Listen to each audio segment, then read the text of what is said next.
Obama has called for a fix to the broken system of our criminal justice system. So on Tuesday, the president called for a sweeping bipartisan effort to fix what he called a broken system of criminal justice that has locked up too many Americans for far too long, especially a whole generation of young Black and Hispanic men.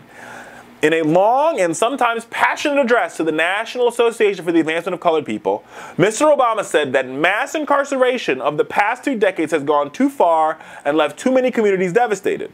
He tried to call this a bias built into the system that's racially charged upheaval in places like Ferguson and Baltimore. And America, the president's right on this one.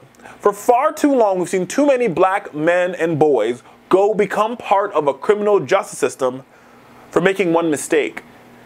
America has never been a nation where making one mistake puts you behind bars for 20 years. I mean, think about it for just a second. Think about who we are as a nation. Think about some of America's smartest people and how many mistakes they made. And the fact that we as a nation will not find a way to fix this criminal justice system it's downright, it's sad. It's sad, it's appalling, it's disgusting, at least to me. We would rather build more. We put more money, America. If you have a problem with public education, if you're one of those folks out there who believes that we should charterize and we should hyper-test and public education is not the way, this is what I would say to you. On average, we spend about $30,000 a year per prisoner. And we only spend about $15,000 to $17,000 a year per student. Now, all the data tells you that a student that fails the 3rd grade reading examination, basically in the state of Virginia, they used to project, a couple years out and they'd build him a prison bed, or her a prison bed for failing the reading examination.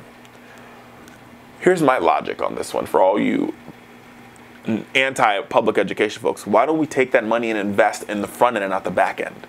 We're paying $30,000 for a prisoner to sit in jail for 10, 15 years. Why not take all that money? And we're talking about a lot of money. We're talking about over $300,000 for a 10-year sentence. Why don't we take that $300,000 and invest on the child on the front end so they don't get to prison? Let's give them the resources they need. Let's give them health care.